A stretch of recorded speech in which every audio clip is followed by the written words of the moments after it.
Okay, I should be live. Happy Tuesday, y'all. And so far we got Mike Newby, Cast Iron Fanatic, Darla Allred, Katie's Corners, Oz Bazemore, Debbie, Cynthia Weasley. Good to see y'all. Hopefully you're not expecting anything too terribly coherent right now. I've been up for, more than 24 hours now. Had to work last night. I'm working 6 p.m. to 6 a.m., which isn't bad. I mean, it suits me pretty good, but I had a bunch of things to do today during the day. So I was up all day instead of being up all night. So I'm not entirely coherent. But we should be able to get through this all right. Scratch my ear a little bit. And I'm going to redraw for the number 8 Griswold Dutch oven. Again, there's no lid for it. And you'll have to do a little bit of work on it. A little bit of scrubbing is really all it needs. A good scrubbing with steel wool and re-season it, and you should be fine and dandy and ready to go with this. And you please no international shipping. If somebody wins and you're from Canada or something, it's really too expensive to ship to Canada for something like this. But anybody here in the continental United States is eligible to win. All you have to do to enter is leave a comment, and I'll use the StreamYard comment picker to pick a winner at the end of the show. So stick around till the end of the show, and we will announce the winner then. If you win, all you have to do is get a hold of me, send a shipping address to the Mudbrooker at yahoo.com, and I'll get it shipped out as soon as I can.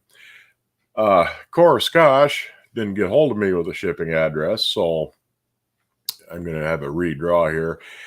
Cora, if you are watching and you do see this, go ahead and get hold of me. I'll send you something else, something nice. But I'm going to give away the Dutch oven to somebody else. Didn't get a whole lot of shopping around done looking for things, but I did find a thrift sale where I got this. This is kind of cool. This is a grate shaker for a wood stove. You know, you put it on the grates and you shake the grates, in spite of the misleading name. What's kind of cool about this one is, hopefully you can see that, it says Majestic Ranges. That's for a Majestic wood stove made by the Majestic Stove Company. A lot of stove companies made things like this to go with their stoves. Grate shakers, lid lifters. You know, you see Monarch ones floating around there. And a lot of different companies made them. You know, there's quite a few combination grate shaker, lid lifter type of things out there. You know, different little patented inventions that different foundries made. But a lot of them you'll find have the brand name of old stove companies on it. It'd be kind of a cool thing to collect if you come across, you know, quite a few different names, you know, like a Majestic. I know Monarch made some. I've seen Monarch grate shakers. You know, Favorite would be kind of cool to find one of those if they made any of them with their name on it. But, you know, we'll find something like that. They're around there. I paid $1 for this at a thrift sale. You see them in antique stores quite often. You know, they're usually quite a bit more in an antique store, but I was tickled to get that for $1. It's kind of a neat little thing, and it's useful. I already have a grate shaker for my stove, but you can never have too many of them floating around. A couple other things that I've had for a long time, actually, but I've been cleaning out curio cabinets and trying to thin out some of the junk around this place. A couple of piggy banks. Got this guy, big cast iron pig. You see his coin slot on the top. I think that screw has been replaced at some time. That's a little too big of a screw. You see them quite often where there's a little boss on the inside that's threaded. A lot of times you see those stripped out and people just force in a next size bigger screw to make them stay together. But he's just kind of a neat little thing, a little cast iron pig. I'll set him down. And he's got a friend, a little bit smaller. If I remember right, they call this spelter metal. It's kind of not really a brass or bronze, but something along that line. And you get a nice kind of coppery, bronzy color to it when you polish it up a bit. And this guy is a souvenir of the Chicago stockyards. A little souvenir piggy bank. And he's got the coin slot on top. It's kind of a neat little thing. I've had these guys laying around for years. Just drug them out, got them cleaned up. And like I said, I'm thinning out some of the junk and knickknacks floating around here because they're taking over and collecting dust, and I got too much dust. But anyway, other than that, I don't really have too much of a topic for this week. Like I said, I'm just kind of tired and semi-coherent, so we'll chat along as best I can manage and hopefully make a little bit of sense. Molly Smith, Tiny Tim Posey have shown up. Billy Lee Lawhan, always nice to see her. Heather Langeger, Mike Newby, Amp 88 Jakes. Love making pizza with cast iron, gets the best crust. Yeah, it really does. Lodge makes I think it's 15-inch, 14-inch cast iron pizza pan, but you can use a big skillet for it. That works real nice. Or if you find a big round griddle, the really big ones with a bail on them tend to be pretty expensive if you find them, but they work great for pizzas. You can use them like a pizza stone. Get them hot first and slide your pizza on top of it, and you really get a nice crust out of them. Oh, you got your gingerbread pan, Billy. That's cool. Yeah, there's been quite a few of them. I saw floating around for a while. They seem to kind of go in streaks on a lot of auction sites. Even the other than the shop Goodwill, but the Goodwill one especially, it'll seem like for 2 weeks there'll be half a dozen of them at any given time coming up for sale, and then there won't be any for a month. It's kind of weird. All of a sudden they seem to have a whole bunch of Renfro ware Dutch ovens on the Goodwill site. There's like 3 or 4 of them, and you don't usually see them all that often. And next week we'll do the auction price show. I'm going to try and show some of the more older ones, the really vintage, like pre-1930 stuff that comes up now and then. Not, it's not a whole lot of it, but there's a fair bit that does come up on the auction sites. And, the prices are really kind of all over on some of that stuff. There's a lot of things you would think that are, that would go for a high price and don't, and a lot of things that go for a lot more than they should. It's kind of neat. But anyway, Renfro Ware was a foundry in Los Angeles, and all they really made for cookware anyway, they made other foundry products, but they made Dutch ovens. And that's pretty much all they did. Tend to be kind of rough on the outside, but inside they're really well finished. I mean, they're really glassy smooth, at least the ones I've seen, and I have one, which I probably should have grabbed if I'd have thought of it. And they're real easy to spot. They have 3 rings around the outside of the lid, a little kind of a highish dome on the lid. It's a nice design. And on the inside, they have drip tips on the lid in kind of an asterisk pattern. And like I said, I'll show you those next week. But they're really nice if you come across them. They're not terribly expensive. They usually go, $40 to $60 for them, which is, pretty much what you pay for most any other Dutch oven. And like I said, they're really nice and smooth on the inside, a little bit rough looking on the outside usually, but they're one of the few foundries on the West Coast that I know of. They were made in Los Angeles, probably not the city of Los Angeles, probably a suburb, but they're marked Renfro Ware LA on them. Victoria makes 12 and 15-inch Comos, which make great pizza irons. I bet they would. There's quite a few things that you can use for a pizza pan. Like I say, even a big skillet works nice, especially if you're going to make like a deep dish pizza, and you don't have stuff running all over the sides too much, and you get a nice crispy edge on it if you got a little cheese running over the edge of the crust. And yeah, they turn out really good. Saw a Renfro Ware Dutch oven the other day. It was cracked.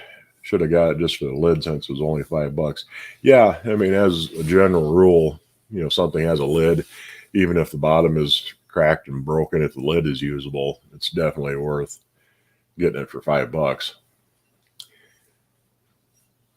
Rather have one of those than your fiance's idea of a Dutch oven. You probably don't want one of those. Let's see here.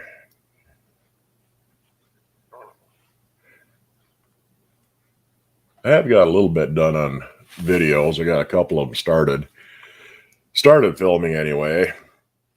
But of course I get sidetracked by things in real life. The rear end went out of my truck, so I'll have to tear that all apart and rebuild it. It's just an old rotted away Chevy truck. And the thing is, to just get a different rear end for it from a junkyard, they're ridiculously expensive. Most of them have a zillion miles on it. I can get one for about $200, but it's got 300,000 miles on it, so it's probably no better shape than what I got. And anything with less miles than that, you're looking at $600 to $1,000 just for the rear end, which is kind of stupid because the bearing set for it is only about $100, and I know how to put them in. Rear ends are a bit tricky. There's a lot of fiddling around and shimming and aligning and things that need to be pressed on, pressed off, and they're kind of a pain for your average do-it-yourselfer. They're a bit out of the skill range of most shade tree mechanics, but it's not terribly difficult if you know what you're about. Do I know anyone in the cast iron community that does weld repair on skillets? You have a skillet that you want repaired, and you'd like to send it to someone who knows what they're doing. I don't know of anybody offhand that does that sort of thing. It can certainly be done, and for cast iron, a lot of times you might be best off taking it, like checking around with automotive and machine shops, people that work with engine blocks and things like that do some cast iron welding. It won't be cheap to do it because they'll charge you by the hour, and it's usually pretty good hourly rate, but it shouldn't really take all that long. Saw a large double-handled Griswold skillet comparable to a Lodge hotel skillet. I didn't know they ever made them. Yeah, I think like their number 20 size hotel skillets had the double handle, and I'm pretty sure that they made some under the Erie name too, going way back. Glad to hear you drive a Chevy. Well, I drive whatever is cheapest whenever I'm looking for a new vehicle. It's a 2001 and it's, beat to hell. I got it dirt cheap and had to do some work on it before I could even drive it. And now I got to do some more on it, which of course is the drawback of buying junk cheap and running it till it dies.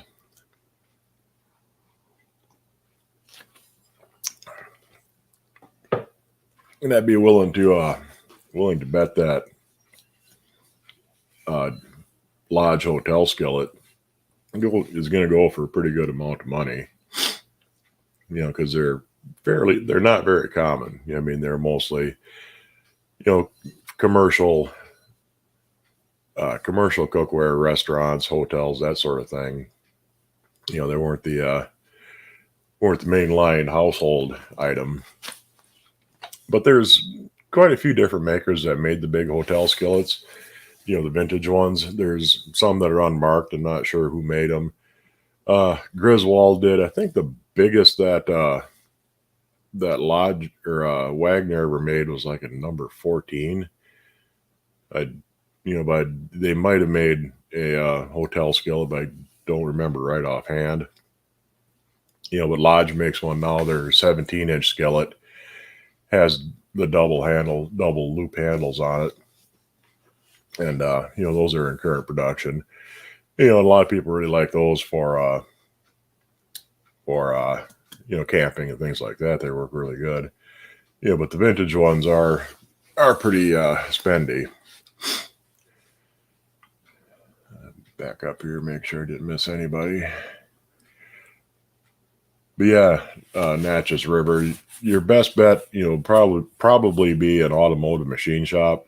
And don't be afraid to hunt around and see who's got the most experience actually welding cast iron. And thing with welding it is if it's something that has sentimental value or something you plan on using for yourself, it's worthwhile. But as a commercial type of thing, if you plan on reselling it, it's really not worth the effort, especially if you have to pay somebody else to do it, because the cost of having it repaired versus the price you would be able to get for a skillet that's been repaired, you're really not likely to come out ahead on it. But that said, if it's your great grandmother's skillet and your idiot nephew dropped it and snapped the handle off, yeah, it's definitely worth repairing in that case. Oh, Katie's Corner gave me a $5 super sticker. Thank you much. That's always good to see. Oh, 6 drops is here for Cusco's poison again. Always with always with trying to poison poor Cusco.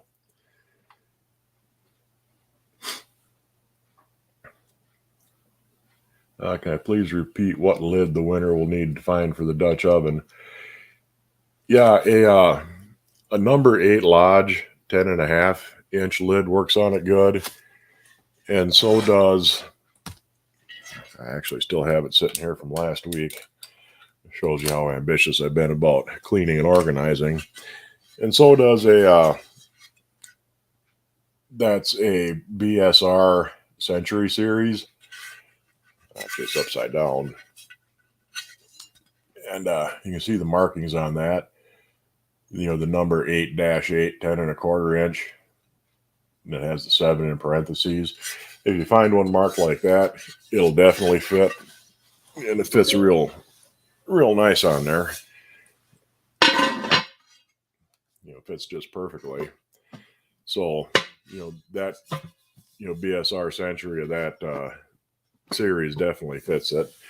And so does a number 8 10.25-inch Lodge lid. It doesn't fit quite as perfectly as the BSR one does, but it fits really good, and definitely serviceable for that. And these are still available. You can buy these right directly from Lodge. They're I think they're like $27-$28 brand new from Lodge. So yeah, that's definitely the way to go. Or the BSR, or you can just kind of hunt around until you find one that fits. A lot of glass lids will fit, but you'll have to measure them and check and see. And you can usually get glass lids pretty cheap at secondhand stores. Let's see here, get that out of the way. So yeah, or of course, if you find a Griswold lid, for a tight top Dutch oven, that'll definitely work. Does the Dutch oven normally have a stainless handle on it? Which Dutch oven? Mean like the lid? You mean sometimes there are lids that have knobs on them where the knob has been replaced, but there are cast iron lids that have steel knobs on them, and some of them have a like a thermoplastic knob on them.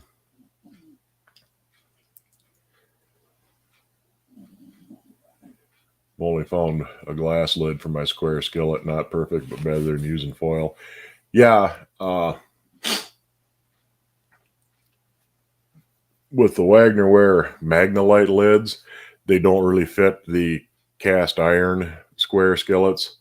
I mean, it's real close, but the square Wagner Ware aluminum lids don't fit the cast iron. So yeah, you might be able to find a glass.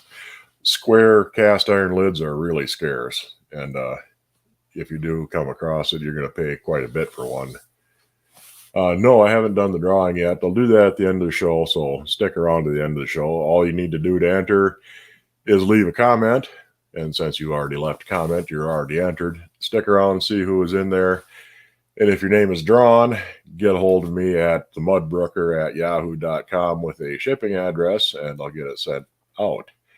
Any Bakelite handles on lids, sometimes you come across them, and a lot of times you'll find the cheaper glass lids. They'll have a hard plastic knob and like a stainless steel rim on them. Some of those fit different cast iron things. A lot of them don't because they don't have a lip on them. Like most cast iron lids have a flange and they have that lip, where the glass lids just have a plain flat rim on them. So they'll sit on top, but they'll slide around. And some of the really cheap glass lids like that with the plastic knobs on them, the plastic isn't necessarily oven safe, because they're meant just for using them on a stovetop, and they don't get all that hot on the stovetop. So I kind of avoid plastic lids on or plastic knobs on glass lids, especially the really cheaper looking ones. Ideally you can find a Pyrex lid that has the knob molded right in, and then it's safe to use in the oven. But yeah, there are some that do have Bakelite handles.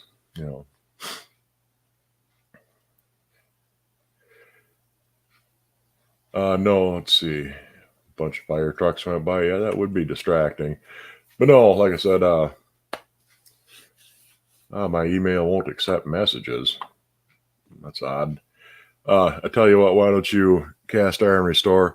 It's the Mudbrooker, is all one word, at yahoo.com. If you got a second, go ahead and try one real quick, and I'll see if it comes through. It should be. I've been getting messages through it, so.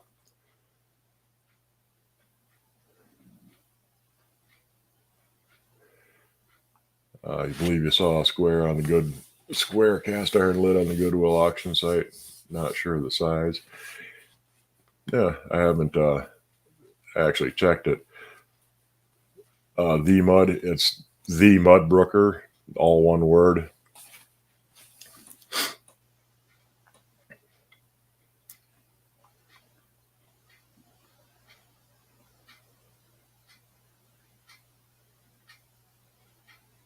Let's see.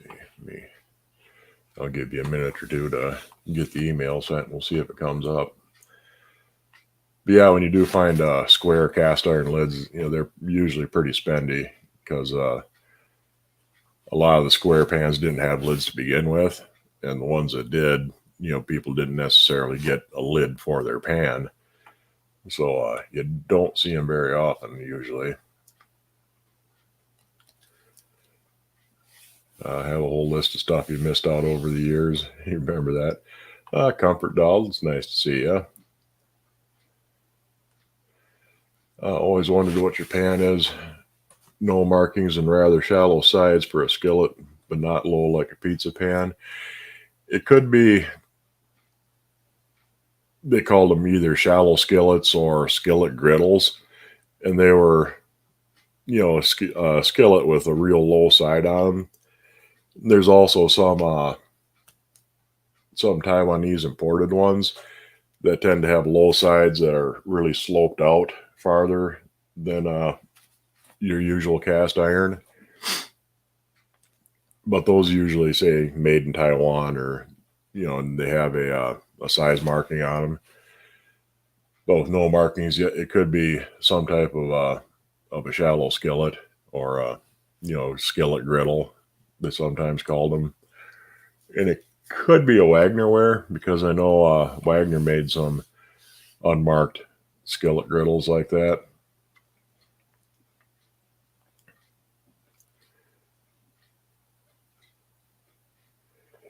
I've heard of a ramp, and do I get it where I am? I've never heard of ramp, so I don't know if I get it here or not. Well, I got some meat in the pressure canner. That's always good. Yeah, I still got to get started on my canning video. I'm doing a collaboration. I'm going to get that done this week. So So that's going to be one more thing checked off my list. Skillet griddles are great and versatile. Yeah, I mean they're pretty nice. They're useful. Wagner also made a thing. They called it at first. They called it a greaseless fryer, and then they changed the name to fat-free fryer.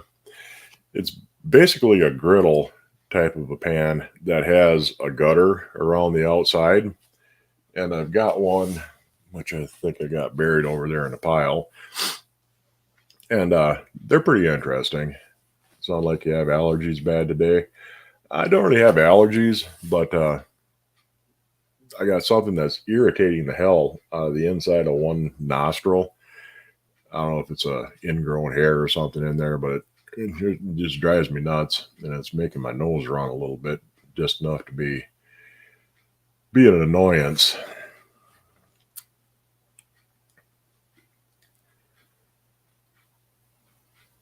What do I use to scrub my cast iron clean? For most of my scrubbing, I use a stainless steel scouring pad. They're there's a bunch of different brand names. You find them in the store usually next to the dish soap and that sort of thing. They're the little stainless steel puffy things.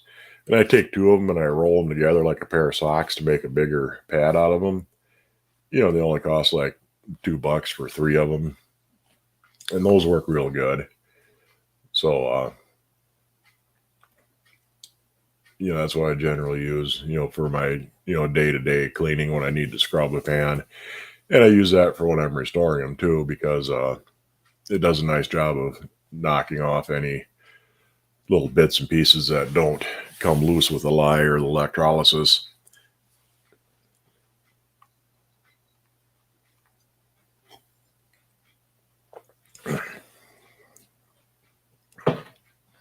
Trying to get some coffee in me. I did get a little bit of a nap in this afternoon, but not nearly enough. Is that aluminum pot on the end of my stove vintage? It's fairly old. That's a commercial pot I got for a couple of bucks, basically for experimenting on cleaning aluminum, because had a lot of carbon on the bottom and up the sides of it, and it cleaned up pretty good. And that's it's made by Vollrath. Vollrath made cast iron skillets from probably 1925, 1930 up into the early 60s, but they're still in business, and they're a big supplier of commercial cookware, restaurant equipment, that sort of thing, steam tables. There's quite a few things they make, and they still make things like that. I'm not exactly sure how old that one is, but yeah, it's I'll find a use for that. It'd make a good water bath canner if I can find something for a lid, because it's pretty big, it's pretty deep. So it'd be ramps, the wild onions. Not that I know of. I've never really gone looking for them, but they might be out in the woods. There's all kinds of things that grow around here.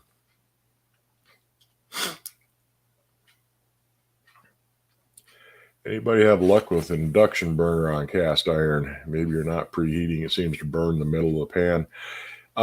Yeah, I don't know anything about induction burners. I've never tried one. I mean, it would work with cast iron because it would induce, but how well it works, I don't know. Maybe you're not preheating. It seems to burn in the middle of the pan. It could be. It might. I would definitely let it preheat a little bit longer. You really should anyway on any kind of a stove. Especially with a really big pan that's a good bit bigger than the burner. And a lot of times you can put it in the oven at like 350 for a while. So, to heat the pan evenly all the way through and all the way around, because if you heat it too intensely in the middle, that's one of the things that can warp a pan, especially if it's a vintage, real thin pan. So you want to be kind of careful with that. You have a couple of pieces of Allrath cookware. Yeah, I mean, they make, like I said, commercial restaurant equipment nowadays, and they're still going strong. Seems like an easy way to crack that burner. Yeah, like I said, I don't know anything about induction burners. Ramps are pretty much done here in central Illinois. Well, they'd probably still be going around here if they are around here. The fiddle ferns are way past done, so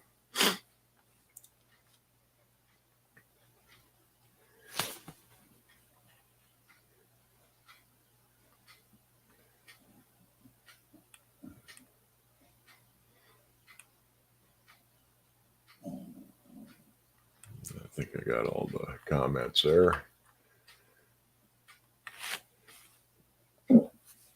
Hiccup.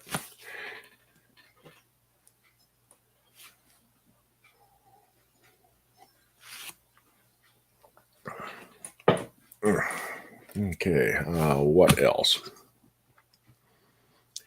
trying to think if there's anything else new and exciting going on.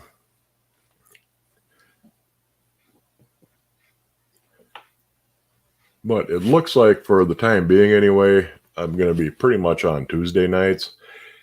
I think that's the way my schedule's going to work out. I'm probably going to get switched around a bit this week later on because we need to cover for another guy who's taking Saturday off during the day. So I might have to put in a couple of day shifts, Thursday and Friday this week. I'm not really sure exactly what he's got in mind. My boss is supposed to call me back and let me know what's going on, but I'll probably end up having to chase him down and find out when it's supposed to show up for work. But once I know for sure, it looks like it's pretty much going to be, alternating every other week. 1 week I'll work Monday, then I'm off till Friday and Saturday. And then the following week I'll be working Wednesday, Thursday, and Friday. But it's an overnight shift, which is kind of a pain. I mean, it's a little tough to keep track of what day it is because I get done at 6 a.m. and come home, go to bed, get up and go back to work. Well, normally when you go to sleep and wake up again, it's the next day. Well, in this case, it's still the same day. So you kind of lose track of what day it is real easy if you're not actually looking at your calendar to see what's going on. But other than that, I mean, I like working night shift. It kind of suits my natural rhythms pretty good. Just left to my own devices, I'm usually up till 3, 4, 5 o'clock in the morning and then sleep late during the day. So it works out pretty good for me. Nikisha, good to see you. What about my dog? He's usually around. Oh, he's sleeping over there. And my big dog is still outside. I'll bring him in once we're done here because I don't need him making a nuisance of himself and trying to climb up on my chair while I'm doing a show. I know all about it's funny going to work twice in the same day. Yeah, I mean, it does kind of mess with your head a little bit as far as keeping track of what day it is. Know all about the night shift. You worked it for 19 years. Yeah.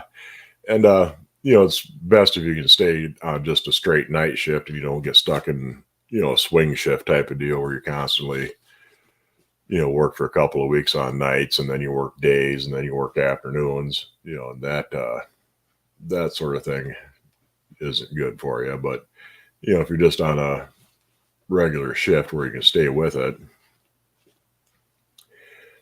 I do need some manly advice as why not to get a baby Yorkie pup to talk you out of it.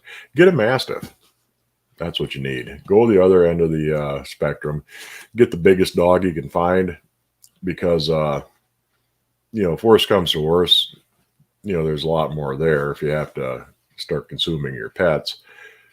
But with a great big dog like that, nobody's going to mess with you. You take them out for a walk and you can train them to pull a bike or a cart or a wagon, something like that. And, you can make a little dog cart and have your dog haul you around wherever you need to go.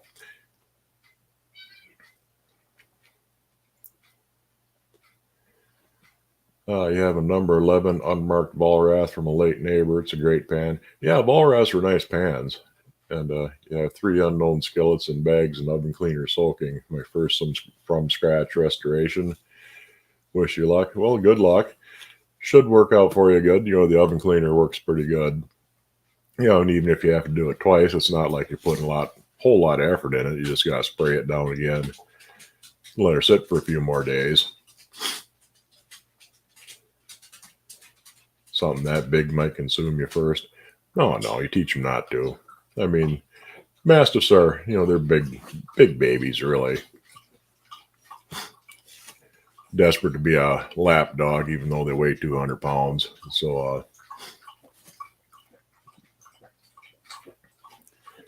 they tend to get underfoot.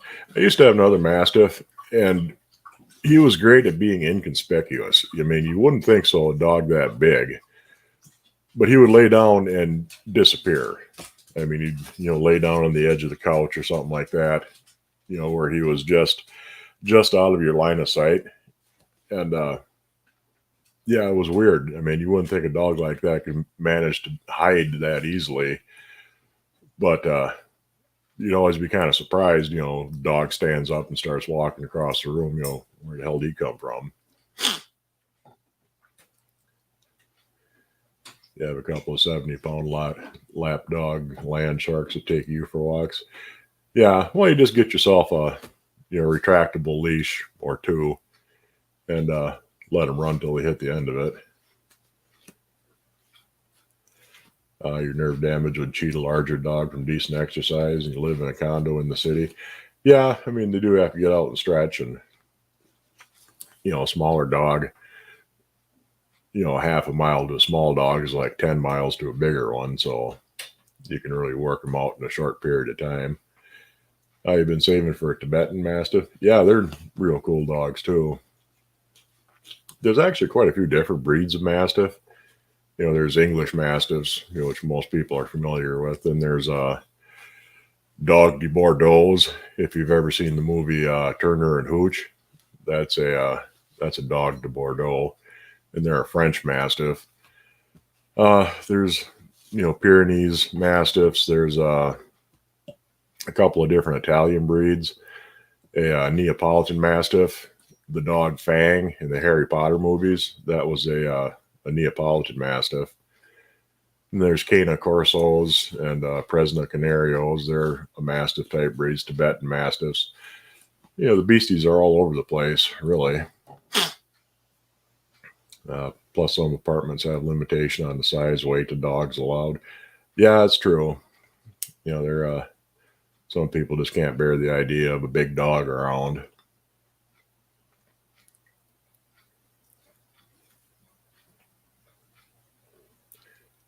You foster greyhounds. Yeah, greyhounds are neat dogs. You know, when they're not tearing around at 40 miles an hour, they're pretty much a bag on the floor. You're a crazy cat lady. Well, you come over here and bring a net. If you can catch some of the feral cats running around here, you can have all of them you want. Known a few Chihuahuas that thought they were Mastiffs. Yeah, the small dogs don't really know it. You know, they think they're still wolves.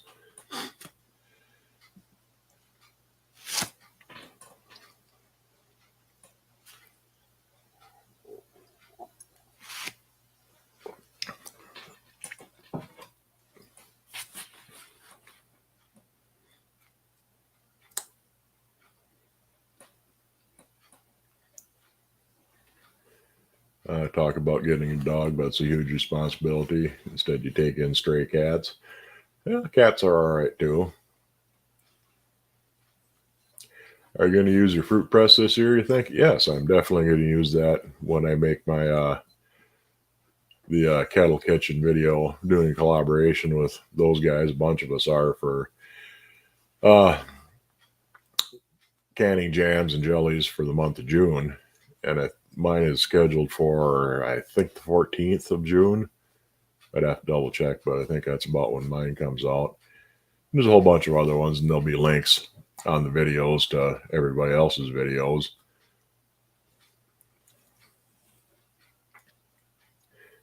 Yeah, it used to be 60 pounds here until the manager's son wanted a German Shepherd and the rule magically disappeared. Yeah. Yeah, it kind of works out that way. Yeah, Chihuahuas, part piranhas, part rats. Yeah, they're vicious little buggers. I know a guy spent years working as a surveyor up in Alaska. They'd drop him off in the boondocks for 2 or 3 months during the summer, and he'd be out in the wilderness surveying, and living basically a Grizzly Adams kind of a lifestyle. And he almost got killed by his great aunt's teacup poodle. It bit him on the leg. It got massively infected. For a while, they thought he was going to end up losing most of his leg. They finally got just under control enough that he didn't lose his leg. Took him months to recover, and he ended up losing a chunk of meat out of his calf about the size of your fist, all from this wretched little dog nipping him in the leg. And after he'd spent years dodging bears and living in the wilderness, gets laid low by a poodle, teacup poodle no less.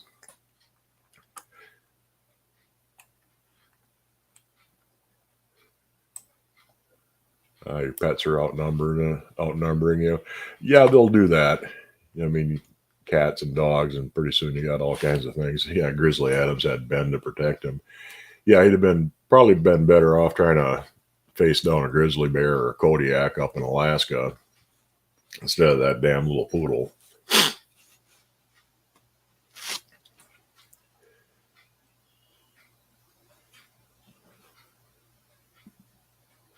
Let's see here.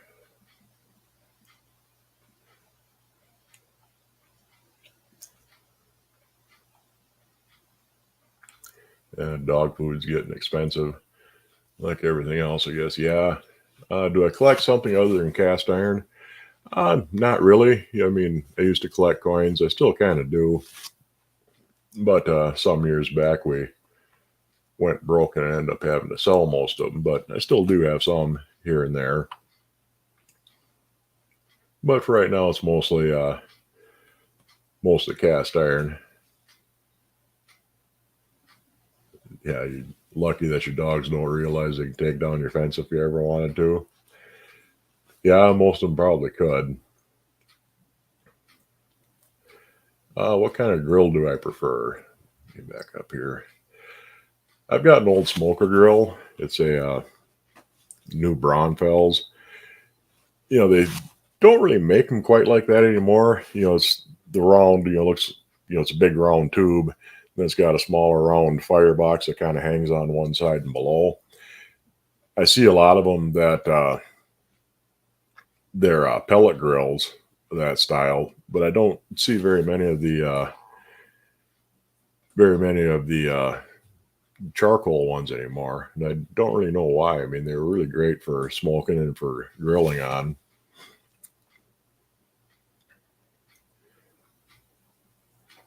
But that's what I prefer for a grill. It's getting pretty old, and it's not quite on its last legs. Got a few more years in it, but it's starting to get pretty rusty and burnt out in the firebox. I might have to build something else. If I could scrounge some big pipe somewhere, I could build one, weigh a ton, but it would never burn out. Love all critters except mosquitoes and roaches. Yeah, them damn mosquitoes. But on the plus side, the dragonflies have started hatching around here. I get tons and tons of dragonflies. They get like 3 different hatches a year. There's 3 or 4 different species of dragonflies and damselflies that hatch out over the summer. It's pretty cool, really. Right now, it's the big black ones with white spots on their wings. Cast iron makes the best eggs. Yeah, it does. I mean, works. You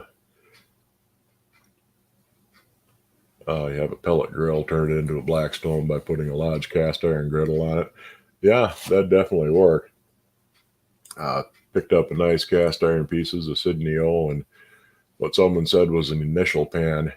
Yeah, the initial pans, I've got one. hanging on the wall over there.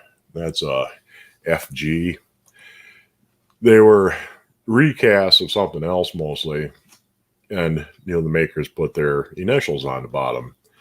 There's a lot of different combinations of initials and a couple of different styles. You can tell they're made from a lot of them were made from early Griswold and Erie type pans, and some of them are a little bit different. They're probably made from Wagner ware, Favorite maybe. Kind of hard to say when they were made. Early 1900s for the most part. There tended to be a lot more recast type things in them days.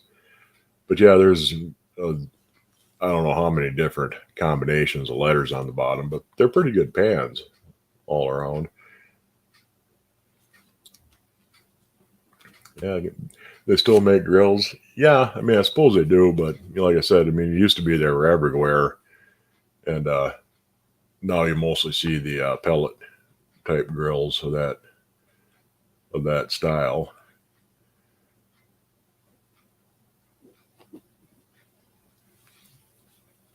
I used to collect vintage double edge razors and gem single edge razors.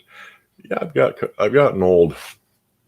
I can't remember the brand name of the old single edge safety razors from 1920s, 1930s. Pretty cool little razor. Not that I ever used razors all that much.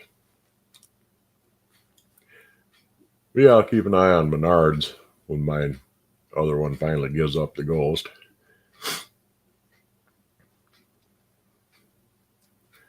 Putting up bat boxes might help with mosquito control. Yeah, it might, but I don't need any more bats around here.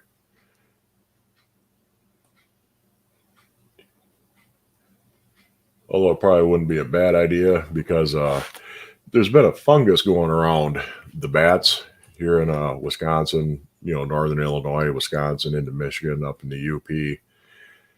When they bunch up in caves and hollow trees for the winter, there's this fungus that goes around. It's been killing off a lot of the bats, which isn't good because they do actually help quite a bit with insect control.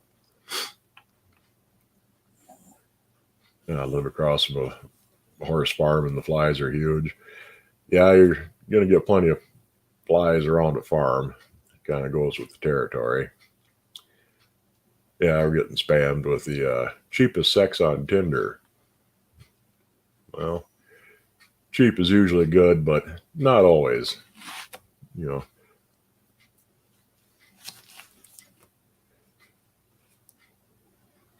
What's my favorite cast iron cookware foundry? I don't really have a firm favorite. I tend to favor a lot of the older Wagner ware stuff though. And yeah, I mean, it just kind of ended up with a lot of Wagner ware. And I like it, especially the nickel plated stuff, because I got kind of a weakness for nickel plating. 62 in chat and 35 thumbs up. Well, you get that now and then. I'm a terrible one for hitting favorites and thumbing things up. You like to find the Lodge Sportsman Grill that got so expensive? Yeah, I saw a brand new one at Farm and Fleet. I forget what it was, around $200, I think.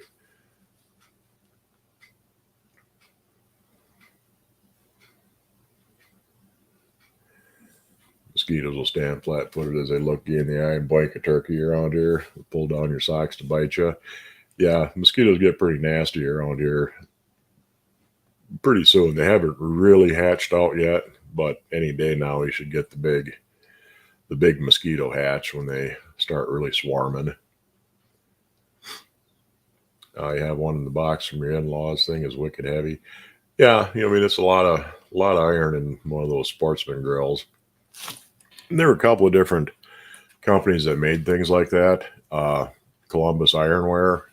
I've got the fryer part off one of them. The deep pan. The fish fryer part. But that was made to sit on top of one of their Sportsman grills.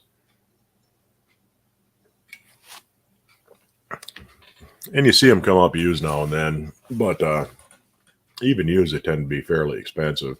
Little hibachis, a lot of times you can find pretty reasonable, but the bigger, the bigger sportsman grills, they were usually like 18, 20 inches long and, a foot wide. Those tend to go for pretty good money if you can find one. But like I said, Lodge still makes a new one. If you really want one, you can get them new. Is there a brand type that I recommend for direct fire cooking, like camping or fireplaces? For over something like a campfire, a little thicker, heavier pan is probably going to do you good. A real thin, light vintage pan, you're going to run a bit more of a risk of warping it because over an open campfire, it's not really an even heat. But yeah, something a little bit heavier, like an unmarked, Wagner was usually plenty heavy, especially the ones from like the 1960s, or a Lodge, or BSR tended to be a bit heavier than other ones too. I mean, you don't have to have a massively heavy pan, but a little thicker ones will tend to do better over an open fire. What causes enamel to pop off a cooking surface on a Dutch oven? Well, what happens is usually you get tiny little cracks in it, and moisture can infiltrate underneath the enamel. Then the next time you use it, that moisture will turn to steam, and the steam will actually lift the enamel off the surface, start popping it loose.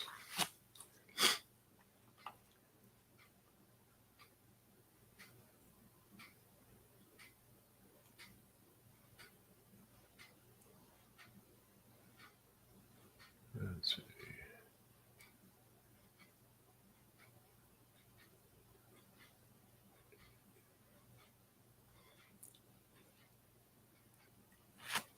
Yeah, the old style hibachi ones. Yeah, like I said, the little hibachi ones, you can usually get those pretty reasonable, but the bigger sportsman type grills, you're going to look pretty expensive.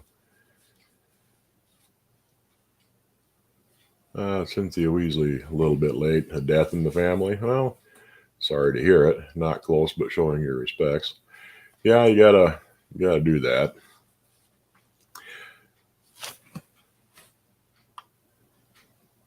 Let's see. Well, I tell you what, we're getting towards the end of the show here, so let me get this comment picker fired up.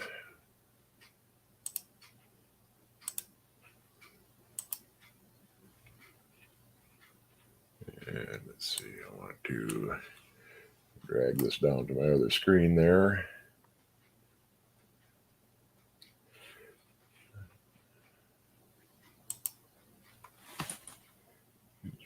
Yes, that's the one. Okay, come back here, share my screen.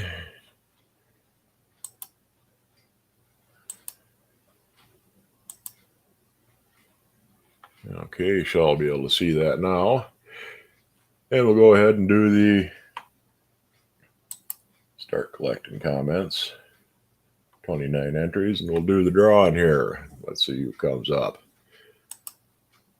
And flipping through. Let's see here. He'll probably come up the sex site. Bernadette Holmes. All right. Okay, Bernadette. Get a hold of me at themudbrooker@yahoo.com with a shipping address. And hopefully this time we'll get it sent out right away. And if you don't get a hold of me in 2 weeks, we'll do this one more time. Tiny Tim Posey, you just bought a Lancaster skillet. Yeah, they're pretty good. Yeah, I see there's some Smithy and Marquette skillets on the Goodwill site, but they tend to go for almost what they cost new. So, I mean, it's not really a good deal to find them used, even if you do find them. But, I've heard good things about them. So, got a bear and a cub in the lower yard. Everybody talked about bears, and now here they are. Yeah, the bears tend to show up at the oddest times. Got quite a few bear around here. They come through the yard every now and again. So anyhow, Bernadette, get a hold of me. And when you do, we will definitely get a hold of you for the shipping address and get everything sent out good. But anyhow, I'm going to wrap this up now. Congratulations to our winner, Bernadette Holmes. Like I said, send a shipping address to the Mudbrooker, all one word, at yahoo.com. And I forgot to check and see if that comment or that email actually went through. Let me, from Cast Iron, get signed in here. Yeah, it definitely went through. So there we go. It's working fine and dandy. Bernadette, go ahead, send me your address, and I will send you a number 8 Griswold Dutch oven. And I'm going to call her a day here, try and get some sleep tonight. And I'll see you guys all next Tuesday, hopefully. If anything changes in the meantime, I'll let you all know. And I'll see you guys then. Night.